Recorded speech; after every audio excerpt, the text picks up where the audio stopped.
Bonjour à tous, je vous souhaite la bienvenue dans cette nouvelle revue de presse d'avril-mai 2020 en trois parties, puisqu'il y a énormément de sujets à traiter, il s'est passé beaucoup de choses ces 2 derniers mois. Celle-ci, c'est la première partie, elle est consacrée à la société, la seconde sur la géopolitique et l'économie, et la troisième sur l'industrie et l'environnement. Dans cette première partie consacrée à la société, et bien évidemment, nous avons ce consortium qui fait énormément parler de lui, c'est l'Alliance ID 2020. Il s'agit de la mise en œuvre d'une nouvelle technologie d'identification de manière globale. Et là, évidemment, des lois se lèvent contre ce projet, dont la députée italienne Sara Cognal, qui parle spécifiquement de l'un de ses financeurs de ce projet, en l'occurrence Bill Gates. Selon moi, ce que se cache derrière, en réalité, c'est progressivement la disparition de nos libertés individuelles dans la société. Car cette identité numérique sera mise en place de manière organique, dans le corps humain, dans le corps interagissant avec nos cellules, bien sûr. Et lui, l'humain est électrosensible, et donc, selon telle ou telle identité, il y aurait possibilité de communiquer à distance avec une identité numérique précise. Et oui, puisque ce sera aussi un marqueur personnifié, bien évidemment, puisqu'on parle de carnet de santé par sous la peau, dans les cellules carrément. Bien évidemment, là, il s'agit d'une toute autre civilisation où l'être humain est contrôlé à distance à travers sa chair. Bien évidemment. Alors, bien sûr, je vous montre cette blessure que j'ai eue lors de la vaisselle. Bon, ça arrive, il faut faire attention, bien sûr.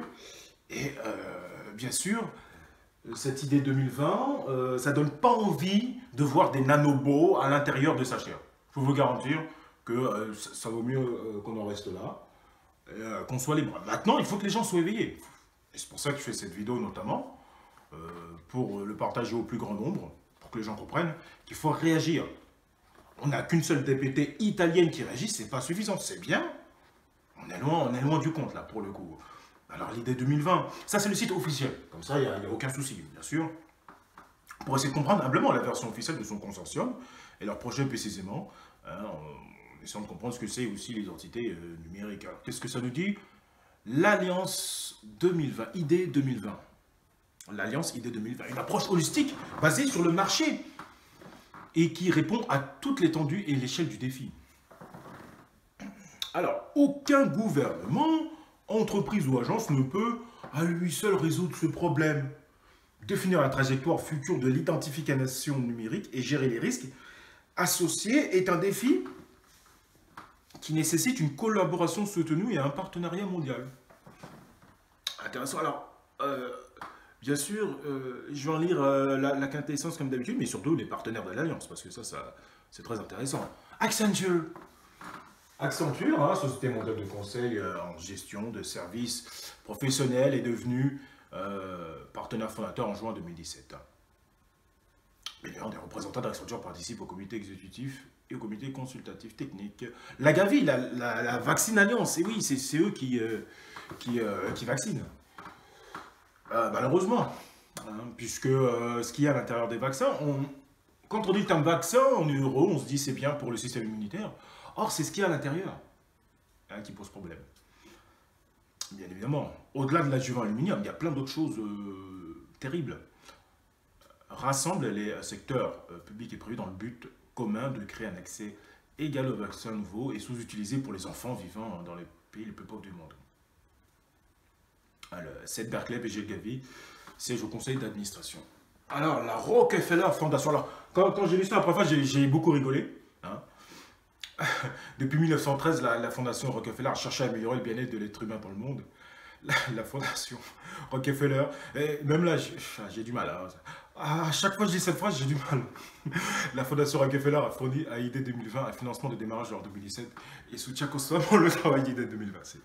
C'est terrible, j'arrive pas, c'est toujours difficile. La multinationale technologique américaine, Microsoft, hein, bien sûr, hein, la multinationale technologique américaine a rejoint ID 2020 en juillet 2018 en tant que partenaire fondateur. Les membres fondateurs, excuse-moi, Siège au comité consultatif technique et de mise en œuvre du programme IDE 2020. Ah, je savais que ça allait prendre.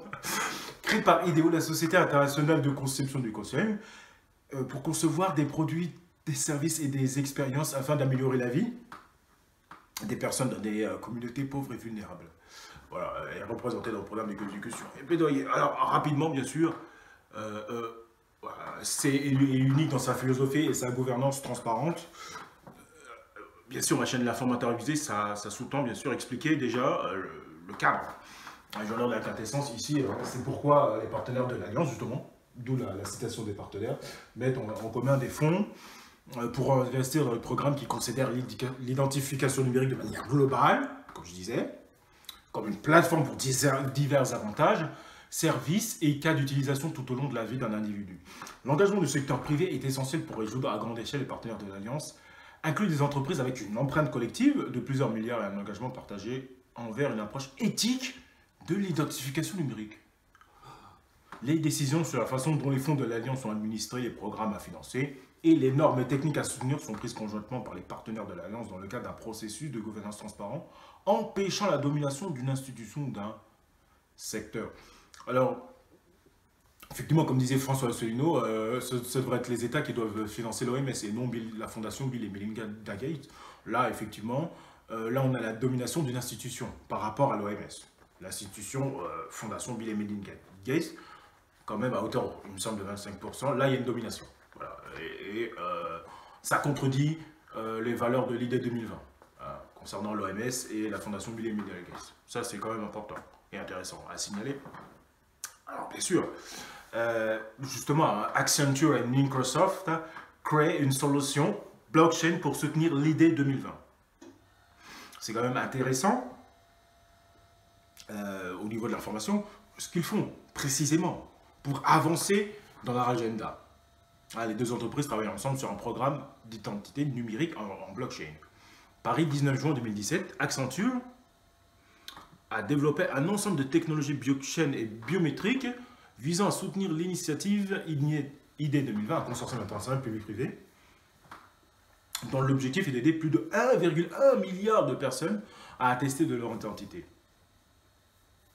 Environ un sixième de la population mondiale n'est en effet pas en mesure de participer à la vie culturelle, politique, économique et sociale car elle ne dispose pas de l'information la plus élémentaire. Une preuve écrite, là pour le coup ça sera écrite dans le cellule, c'est quand même assez étrange ça, hein. Une preuve écrite de son identité. Cette preuve est fondamentale pour garantir l'accès à un large éventail d'activités et services, notamment l'éducation, la santé, le vote, la banque, la téléphonie, le logement, les services sociaux ou encore la garde d'enfants. L'objectif de l'IDE 2020 est de faire de l'identité numérique une réalité grâce à une approche technologique en s'appuyant sur des systèmes dont la sécurité et la fiabilité ont été largement démontrés. Pour moi, le vaccin va jouer le rôle de cheval de Troie, malheureusement. Là, les choses sont très claires, il n'y a pas grand-chose à dire. Là, la technologie blockchain va se rajouter. Alors, le principe de fonctionnement, je vais lire ce deuxième paragraphe intéressant. Pour résoudre les problèmes rencontrés par les personnes ne disposant pas de pièces d'identité officielles, Accenture va accentuer, mettre à profit sa plateforme unique identité et services. Cette dernière permet de déployer un système biométrique unique pour gérer les données liées notamment aux empreintes digitales et à l'iris. Grâce à cette technologie, les réfugiés sans papier disposent par exemple d'un registre identité immuable, leur permettant de bénéficier d'assistance dès qu'ils en ont besoin. La plateforme Accenture est au cœur du système de gestion des identités biométriques actuellement utilisé par le Haut Commissaire des Nations Unies pour les réfugiés à ce jour. Plus de 1,3 million de personnes provenant de 29 pays d'Asie, d'Afrique et des Caraïbes ont été enregistrées. Le système devrait prendre en charge plus de 7 millions de réfugiés provenant de 75 pays d'ici 2020. Donc c'est déjà fait maintenant. Alors, pour terminer, je vais lire ce paragraphe assez intéressant. Par rapport à leur projet, le consortium IDE 2020 rassemble des gouvernements, des ONG, et justement sans lien avec l'IDE 2020, des gouvernements, des ONG, des professionnels de la technologie et des experts issus des secteurs publics et privés pour que les meilleures innovations technologiques soient mises en œuvre de manière évolutive, sûre et durable. Accenture a déjà joué un rôle clé dans un programme similaire, en tant que membre fondateur et partenaire du Conseil de l'Initiative Partnership for Refugees, qui assure à titre bénévole des prestations de conseil stratégique, de gestion de projets et de services numériques. Cette initiative a aidé plus de 50 entreprises à mieux comprendre les besoins des réfugiés pour élaborer des réponses efficaces dans les 3 domaines clés, l'éducation, l'emploi et l'habilitation. Donc voilà, alors je reviens sur l'idée 2020 pour voir ce que dit Peggy Johnson, le vice-président exécutif, qui cherche à évoluer et bien sûr, bien évidemment, ça a du mal à bouger. Alors, combler le fossé identitaire est un énorme défi. Il faudra le travail de nombreuses personnes et organisations engagées qui se réuniront à travers différentes géographies, secteurs et technologies, mais il est passionnant d'imaginer un monde où des identités numériques sûres et sécurisées sont possibles, offrant à chacun une pierre angulaire essentielle de tous les droits et opportunités qu'il mérite. Alors après cette solution, blockchain, le consortium et ses partenaires lancent un programme visant à doter les vaccins d'une identité numérique. Et voilà. Et c'est là où le bas blesse et légitimement des voix se lèvent comme Sarah Gonial notamment. Et plein d'autres sur Internet qui alertent. C'est quand même assez... margueritroth.com, c'est vraiment très intéressant puisque à la fin, il y a vraiment un avis très intéressant.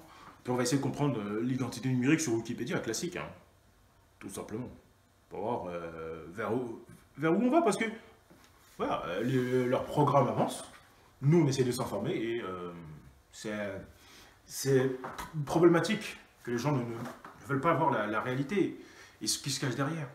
L'Alliance Cité 2020 a lancé un nouveau programme d'identité numérique lors de son sommet de New York, hein, en collaboration avec le gouvernement du Bangladesh, l'Alliance pour le vaccin Gavi et de nouveaux partenaires de gouvernement des universités de l'aide humanitaire. Selon l'annonce, le programme visant à tirer parti de la vaccination pour établir une identité numérique a été dévoilé par AID 2020 en partenariat avec le programme d'accès à l'information, A2I du gouvernement de Bangladesh, la Direction générale des services de santé et Gavi. L'identité numérique est un enregistrement informatisé de l'identité d'une personne stockée dans un dossier et utilisé dans ce cas pour garder une trace des personnes qui ont reçu une vaccination. Alors, bien sûr, ce qui est important, c'est de comprendre l'identité numérique sans aller... voilà, là c'est classique, il n'y a pas de conspiration ou autre chose. Là, il n'y a rien à voir. C'est très clair. Là c'est la définition. Et on va essayer de comprendre ce qu'est réellement une identité numérique et son environnement. Comment cette chose-là se déploie. Parce que c'est quand même important. L'identité numérique est définie comme un lien technologique entre une entité réelle, une personne, organisme ou entreprise, et des entités virtuelles, en représentation numérique. Elle permet l'identification de l'individu en ligne, ainsi que la mise en relation de celui-ci avec l'ensemble de la communauté virtuelle présente sur le web. L'identité numérique est non seulement construite par l'entité réelle ou le sujet, ça fait peur déjà quand on entend sujet, ça fait peur. Mais elle est également grandement influencée par le rapport qu'entretient ce dernier à autrui, de même qu'à la société. Alors bien sûr, ce qui m'intéresse, c'est la schématisation. C'est la schématisation de cette identité numérique. Regardez tout ça, c'est quand même assez incroyable. La schématisation du concept de l'identité numérique a été abordée par plusieurs auteurs comme Fred Kabaza, Anthony Papkin ou encore Liefar. L'objectif était de définir toutes les composantes de l'identité numérique à travers une représentation simple. L'identité numérique est ainsi représentée par une cartographie à plusieurs facettes. Les coordonnées, qui permettent de regrouper les données numériques, qui permettent de rentrer en contact avec l'individu, avec la localisation, etc. C'est pour ça qu'on parle d'une nouvelle appli sur iPhone. Malheureusement, j'ai été informé un peu tard, et c'est moi-même. C'est quand même assez paradoxal pour l'informateur avisé. Effectivement, j'enregistre sur iPhone et le nouveau programme s'est installé. Donc c'est dommage, hein, c'est clair. Et pour le coup, je me suis fait avoir un peu dans le temps. Donc effectivement, il y a des installations, des mises à jour à ne plus mettre en place. Là, parce que là, ils avancent. C'est quand même compliqué. Les certificats qui permettent d'authentifier de manière certaine, unique et sécurisée pour transmettre ou recevoir des informations numériques. L'expression, ce que je dis, qui prend en compte tous les contenus mis en ligne par des logiciels, des plateformes. Les avis, ce que j'apprécie, qui peuvent concerner un produit. Les hobbies, ceux qui me passionnent, qui se focalisent sur des thèmes comme la cuisine, l'automobile, la connaissance de ce que je sais qui est transmise à travers les encyclopédies, les avatars, ceux qui me représentent, qui sont présents dans un univers virtuel, comme les gens en ligne, l'audience qui je connais, qui peut s'étendre à un groupe d'individus, la consommation, hein, ce que j'essaie, la réputation, ce qui est dit sur moi, la profession, ce que je fais, la publication, ce que je partage. Donc, on nous met des vaccins à l'intérieur. À travers les vaccins, on parle d'identité numérique. Et on parle de tout ça. Donc, dire des vaccins et mettre identité numérique, c'est mettre en place tout ce dispositif technique dans la cellule. Sous la peau, ça ne veut rien dire. C'est dans la cellule. C'est dans le sang. Ça parcourt. Mais ça ne veut rien dire sous la peau. C'est dans la chair, dans les cellules humaines. Mettre en place tout ça. Donc ça veut dire que on sait c'est telle personne, on est relié justement à une entité virtuelle, et puis voilà, sociétalement c'est comme ça que ça va se passer. Dès que vous faites comme on voit en Chine, dès que vous faites un problème, on va vous enlever des points, etc. Ben là ça peut être pareil au niveau cellulaire. On ne sait pas, on peut vous faire des choses. C'est très dangereux, hein. Là pour le coup c'est vraiment très dangereux. Il faut vraiment que les gens s'éveillent, parce que là, ça va commencer... alors, très rapidement, c'est de n'importe grave. Avec son avis, c'est très intéressant, hein, de Marguerite Roth. Selon Berkeley, PDG de Gavi, affirme que 89% des enfants et des adolescents qui n'ont pas de papier d'identité vivent dans des pays où l'organisation est active. Nous sommes enthousiastes quant à l'impact potentiel de ce programme, non seulement au Bangladesh, mais aussi dans les pays éligibles à Gavi. Ce qui constitue un moyen viable pour combler le fossé identitaire, dit-il. Un partenariat a également été formé, plutôt c'était entre Gavinek et Simprints, pour utiliser la biométrie afin d'améliorer la couverture vaccinale dans les pays en développement. Alors, bien sûr, ce qui m'intéresse, c'est bien sûr ce que j'en dis.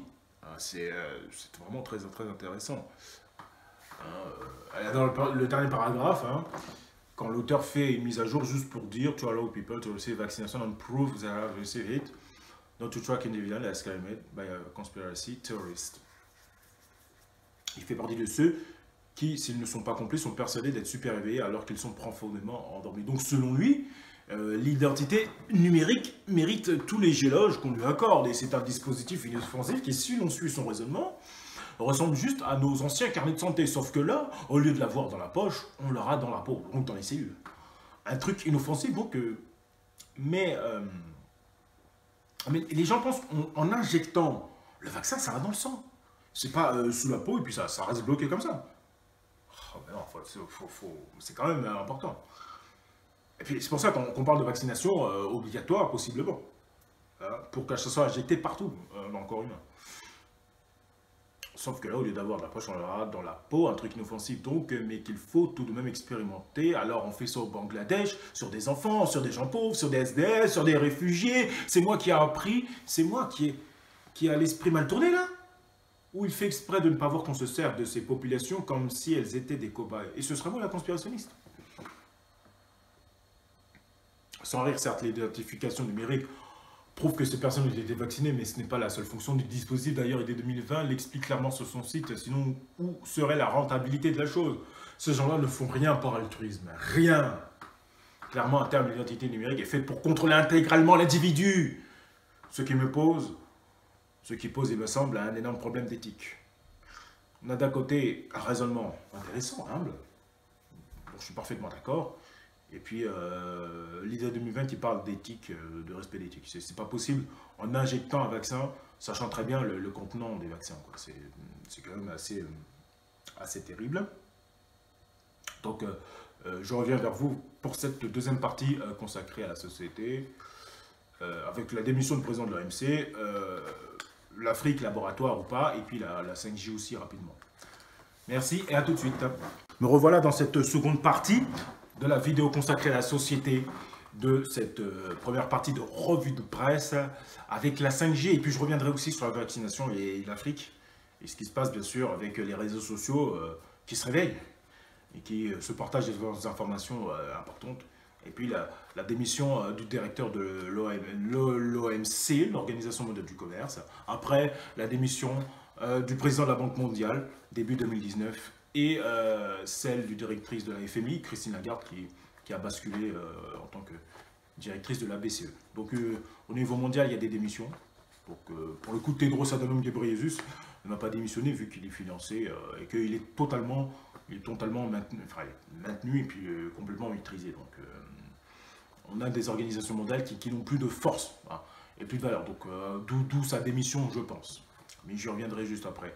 Alors, il y a beaucoup de sujets sur la 5G, sur l'ARCEP, hein, c'est le site classique, hein, dont j'ai parlé l'année dernière, hein, il y a plus d'un an, concernant la 5G. Puis des questions récurrentes qui reviennent. C'est très important puisque en ce moment même, la 5G est en train d'être mise en place partout dans le monde, notamment en France. Et pendant ce confinement de quasiment la moitié de l'humanité, c'était le moment propice pour mettre en place les antennes de façon militaire. Il y a des gens qui ont vu des camions aller par là, militaires, pour installer ces antennes-là. Voilà. Pas aux yeux, aux vues de tous, mais de manière discrète, alors que les gens étaient en confinement. En quoi la 5G constitue une révolution technologique, alors que les gens ne sont pas conscients. Malheureusement. La 5G va s'enrichir progressivement gré de l'évolution des standards au niveau mondial. Une étape importante doit être franchie autour de 2022 avec la 5G dite standalone, qui apportera des fonctions de gestion intelligente du réseau et une interactivité en temps quasi réel. Au niveau des usages publics, cela devrait permettre d'accroître la qualité et la fiabilité des communications. On peut aussi imaginer que se développent des expériences de réalité virtuelle augmentée inédites, par exemple dans le jeu vidéo. Les attentes futures sont difficiles à anticiper. En tout état de cause, la révolution, ça fait penser au film, bien sûr, de Steven Spielberg, Ready Player One. Bien sûr, on va dans ce futur-là. Malheureusement, si les gens ne réagissent pas. Au-delà de ça, des jeux vidéo, des gens pauvres qui jouent, qui sont complètement connectés et qui jouent, oui, il y a bien sûr des vaccins avec des choses connectées. Donc la 5G interagira, justement, la 5G, ce sera le module technique pour l'entité virtuelle, ce sera le lien technique pour que ça arrive jusqu'à nos cellules, puisqu'ils veulent mettre la 5G partout dans le monde, donc c'est pour bien contrôler l'humanité. Donc, l'entité virtuelle donne une information à l'antenne 5G la plus proche d'où je suis, et puis elle donne l'information à ma cellule. Et puis c'est terminé. Voilà. C'est clair, là c'est pour le coup avisé et limpide. En tout état de cause, la révolution se situe surtout du côté de l'Internet des objets, tendance consistant à connecter et rendre intelligent un nombre croissant d'objets, automobiles, capteurs divers, robots industriels, etc. La 5G devrait en devenir support important, ouvrant la voie à des applications multiples, comme la ville intelligente, j'en avais parlé, l'agriculture connectée, l'industrie 4.0, le véhicule autonome, etc. À cet égard, la 5G constitue un enjeu de compétitivité pour le pays, bien au-delà des secteurs du télécom. Donc, bien évidemment que ça va bien au-delà du télécom, ça télécharge plus vite, etc. Si les gens n'ont même pas compris ça, c'est quand même terrible. Ça n'a rien à voir avec ça. La 5G n'a rien à voir avec la plus de rapidité. Enfin, ça n'a rien à voir. Ça, je dirais, c'est quasiment un secret de polichinelle quand même. Alors, une dernière question intéressante concernant... c'est surtout ce qui se passe dans les cellules. Hein, voilà, la 5G va-t-elle augmenter l'exposition aux ondes électromagnétiques? Est-ce dangereux pour la santé? Selon l'ARCEP, sa réponse est très attendue, bien sûr. Alors, qu'est-ce que ça nous dit? Qu'est-ce qu'elle nous dit, cette ARCEP, concernant les questions que se posent les gens hein, sur la 5G? Sur les incidents. Quelles que soient les évolutions technologiques, les émissions électromagnétiques des réseaux mobiles doivent respecter strictement un certain nombre de seuils et de contraintes réglementaires. La 5G n'y fera pas exception.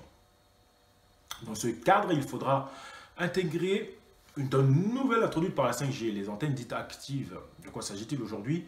Le réseau envoie le signal de manière indifférenciée sur une large zone, alors que les antennes actives permettront, avec la 5G, de restreindre l'émission de la zone de présence du terminal en communication.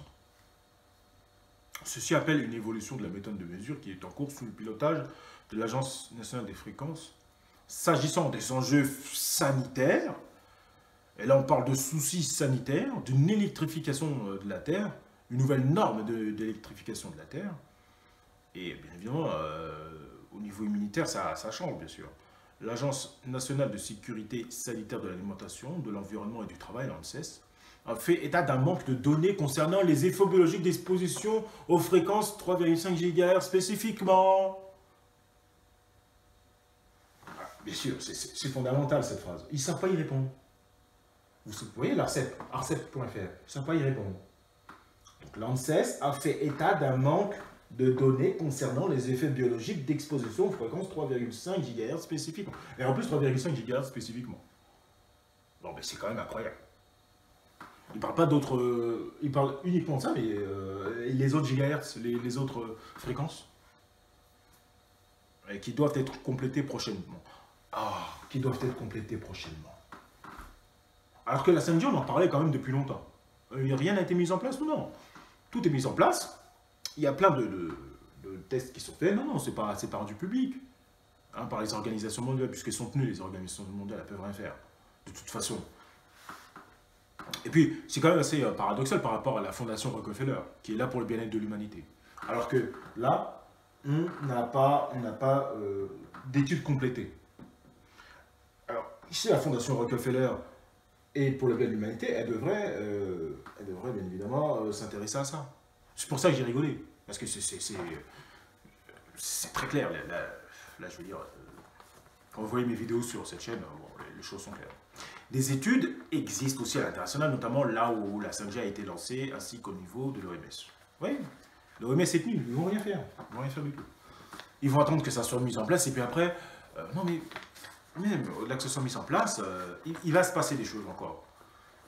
Et je ne sais pas vraiment ce qui va se passer précisément, mais on laisse traîner les choses à chaque fois.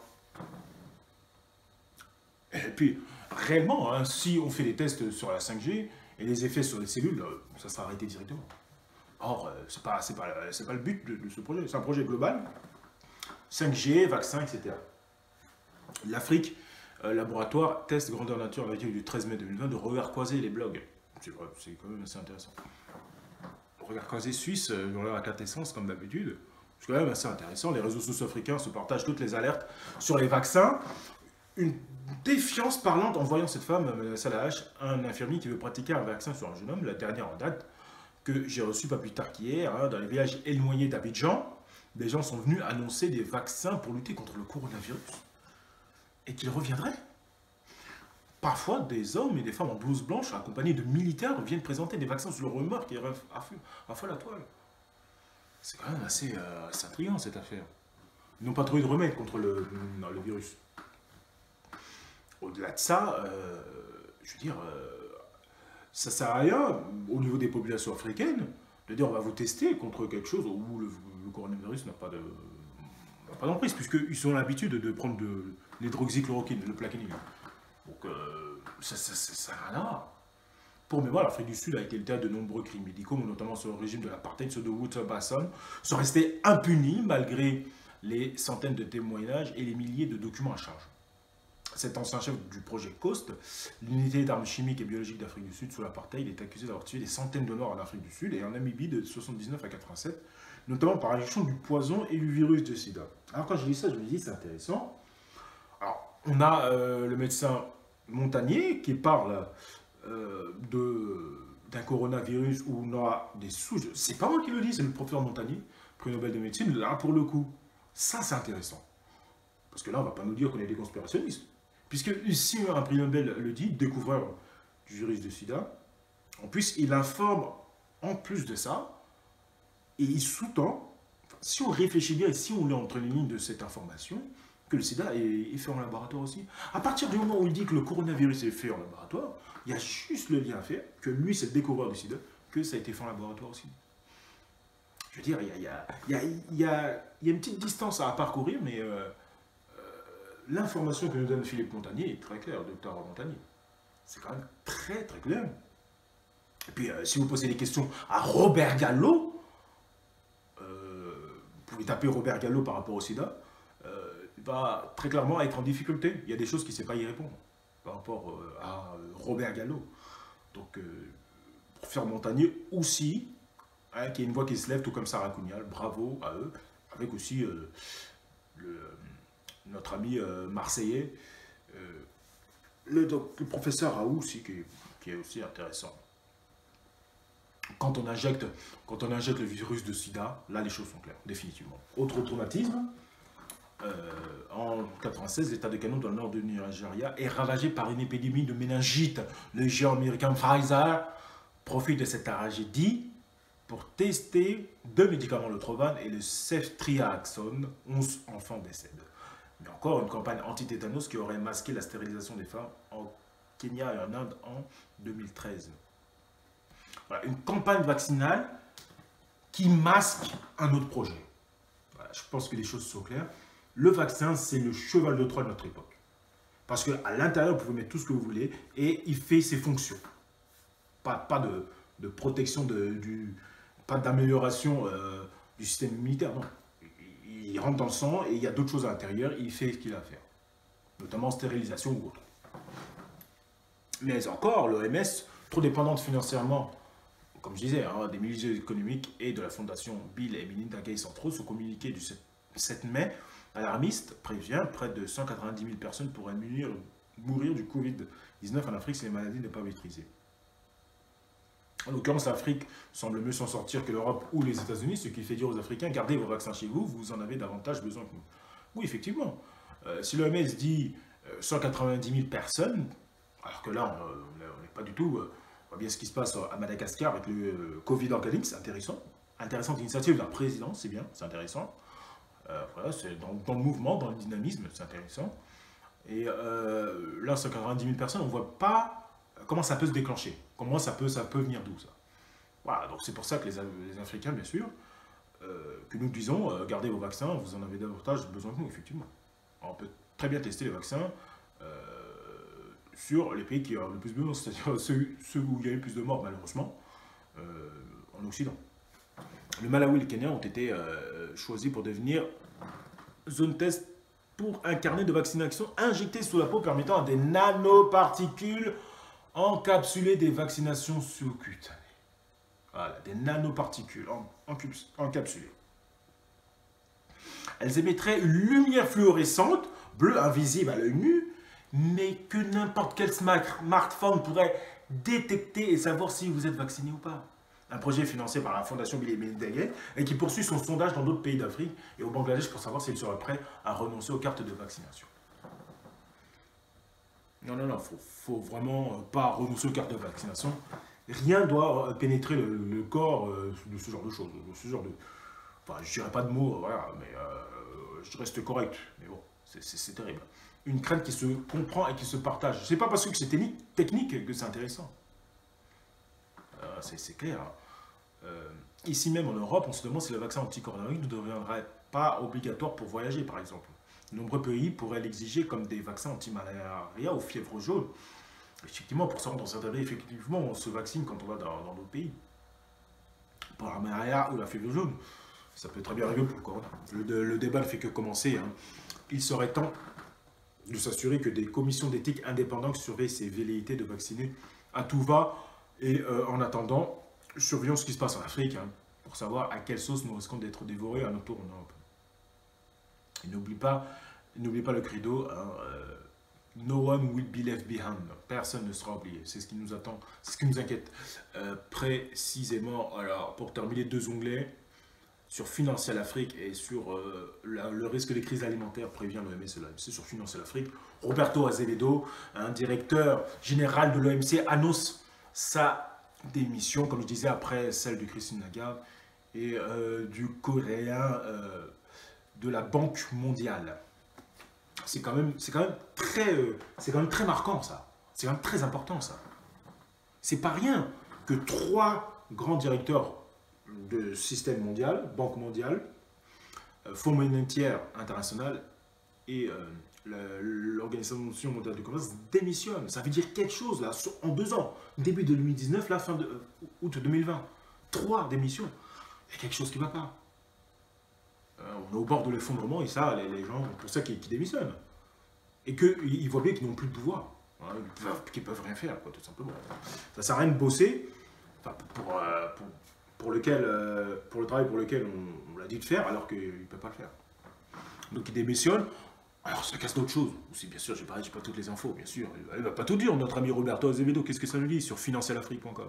Environ un an, jour pour jour, avant la fin de son mandat, quasiment en mai 2021. Et alors que l'économie traverse sa plus grave crise depuis près d'un siècle, Roberto Azevedo, directeur général de l'OMC, a annoncé qu'il quitterait son poste cet été, au siège de l'institution en charge de la régulation du commerce international à Genève. La formation a fait l'effet d'une surprise au sein de la communauté des institutions internationales. En effet, le Brésilien, à la tête de l'organisation depuis 2013 du commerce, a expliqué au chef de délégation lors d'une visioconférence que son choix était une décision personnelle et familiale, se disant convaincu qu'elle sert au mieux les intérêts de l'organisation. Je ne nourris aucun enjeu politique, a-t-il assuré, alors que certains échos lui prêtent des ambitions présidentielles en 2022 face au président sortant Bolsonaro. L'annonce a pris tout le monde au court à l'OMC. Elle intervient au moment où l'économie mondiale enregistre l'une de ses plus grandes récessions depuis la Grande Dépression, le crash boursier des années 20-30, à cause de la pandémie de nouveau coronavirus. Ce départ précipité, voire prématuré, survient au moment où l'OMC ne parvient plus réellement à peser sur la régulation du commerce international, car les pays membres développent d'une part la coopération bilatérale au détriment du multiculturalisme, en concluant des accords entre eux plutôt qu'avec le concours de l'OMC. Elle ne peut plus bosser. D'autre part, les États-Unis ont bloqué il y a quelque temps le renouvellement de l'organe d'appel, celui qui juge les conflits commerciaux au motif que l'OMC ferait une part belle à la Chine, encore une fois. Donc il y a la guerre commerciale entre la Chine et les États-Unis. Et là, Roberto Azevedo, voilà, il a vu le cap, il a vu ce qui allait se passer. Donc il ne va pas nous le dire, bien sûr, mais bon, il va démissionner fin août. Hein, il ne sera plus là fin août. C'est quand même une info importante. Alors, pour terminer cette première partie, le Dauphiné.com, OMS, OMC et FAO mettent en garde contre un risque de crise alimentaire mondiale, notamment à cause de cette crise de coronavirus et de fermeture de frontières. Comme d'habitude, la quintessence pour terminer. Manque de main-d'œuvre dans les champs, difficultés logistiques, manque de protection des salariés de la chaîne agroalimentaire face au Covid-19, autant d'éléments auxquels il faut prêter attention au risque de provoquer une crise alimentaire mondiale, alerte 3 organisations. Perturbation des marchés des denrées agricoles, manque de bras dans les champs, protection déficiente des salariés de l'agroalimentaire face au coronavirus. Dans un rare communiqué commun, les dirigeants des 3 organisations multilatérales chargées de l'alimentation, la santé et du commerce mettent en garde contre un risque de crise alimentaire mondiale, gare aux restrictions à l'exportation. Si certains pays exportateurs de céréales de base étaient tentés de retenir leur récolte par crainte de manquer ou pour faire baisser les prix, d'autres plus fragiles, à l'autre bout de la chaîne alimentaire mondialisée, risquent de traverser des pénuries graves, préviennent les 3 organisations. Les incertitudes liées à la disponibilité de nourriture peuvent déclencher une phase de restriction à l'exportation, provoquant elle-même une pénurie sur le marché mondial, souligne le chinois Xu Dongyu, qui dirige l'Organisation des Nations Unies pour l'agriculture et l'alimentation. Tedros Adhanom, l'OMS, et Azevedo, jusqu'à fin août, de l'OMC. Selon eux, il est important d'assurer des gestions commerciaux afin d'éviter des pénuries alimentaires, notamment dans les pays les plus pauvres. Et oui, les États sont fermés, sont en train de se rouvrir, mais il y a un autre raisonnement qui est en train de s'installer au niveau des États-Nations, comme la Russie qui veut limiter ses exportations de céréales, et la manque de main-d'œuvre avec la fermeture du frontière, justement. Les 3 organisations, justement, s'inquiètent d'autres facteurs menaçant la chaîne alimentaire mondiale. Le ralentissement de la circulation des travailleurs de l'industrie agricole et alimentaire bloque de nombreuses agricultures occidentales, avec la fermeture des frontières, se guettouffe, tout en même temps dépendant de main-d'œuvre venue d'ailleurs. Latino-américains aux États-Unis, maghrébins pour récolter les fraises en Espagne, backpackers européens en Australie, et travailleurs agricoles d'Europe de l'Est dans les champs d'asperges en Allemagne, etc. Retard dans le déchargement des conteneurs. Autre maillon suscitant l'inquiétude, les retards aux frontières pour les conteneurs de marchandises qui entraînent un gâchis de produits périssables et une hausse de gaspillage alimentaire en plus de ça. Au plus fort de la crise du coronavirus en Chine, des bateaux chargés de conteneurs de lait en poudre venant d'Europe n'ont même pas pu être déchargés par manque de main-d'œuvre dans les ports, par exemple. Effectivement, c'est terrible ça. Alors, bien évidemment, pour terminer, nous sommes qu'au début de cette crise, juge l'économiste Abi Abassian, sur laquelle il ne s'agit pas d'une crise de production, bien sûr, il y a des productions, mais surtout d'une crise de transport et de logistique. C'est ça la vraie crise. C'est pas la crise de production, c'est la crise de transport et de logistique. Selon D'où cette... Enfin, c'est vrai que dans les textes sacrés et dans les textes de Nostradamus, on parle de pénurie, de famine. Il y a une vidéo de Patrick Bouvier aussi qui est intéressante sur ça, effectivement, par rapport à la crise de transport de logistique. Selon lui, la situation en Inde va être déterminante pour la suite. On a bien vu, dans les économistes de 2005, qu'on a un éléphant en colère avec un éclair, symboliquement, qui enclenche une séquence. Et juste en bas, on a Gandhi avec l'auto-alimentation, la culture du chanvre, c'est-à-dire la permaculture, etc. C'est très intéressant par rapport à les récoltes commencent dans quelques semaines. La fluidité des marchandises doit-elle assurer, dit-il. Alors bien sûr, pour cette première partie, c'est terminé. Il y aura une troisième partie qui va arriver dans quelques jours.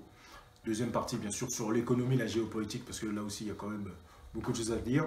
Et puis une troisième partie sur l'environnement et les industries. On voit bien que des usines qui explosent. Tchernobyl, on a plein de choses à dire. Puis on a un OVNI au Brésil. La zone 51, il se passe beaucoup de choses. Alors, on va essayer de s'informer humblement pour le collectif. Hein, si vous avez aimé cette vidéo, n'hésitez pas à mettre un pouce levé pour le coup. Bien sûr, vos commentaires sont toujours agréables et intéressants. Et merci à vous pour vos abonnements. Et puis, bien sûr, n'hésitez pas à vous abonner si ce n'est pas encore été fait. Bien sûr, quant à moi, je reviendrai sur les deux prochaines parties dans quelques jours. Merci à vous et à la prochaine. Merci.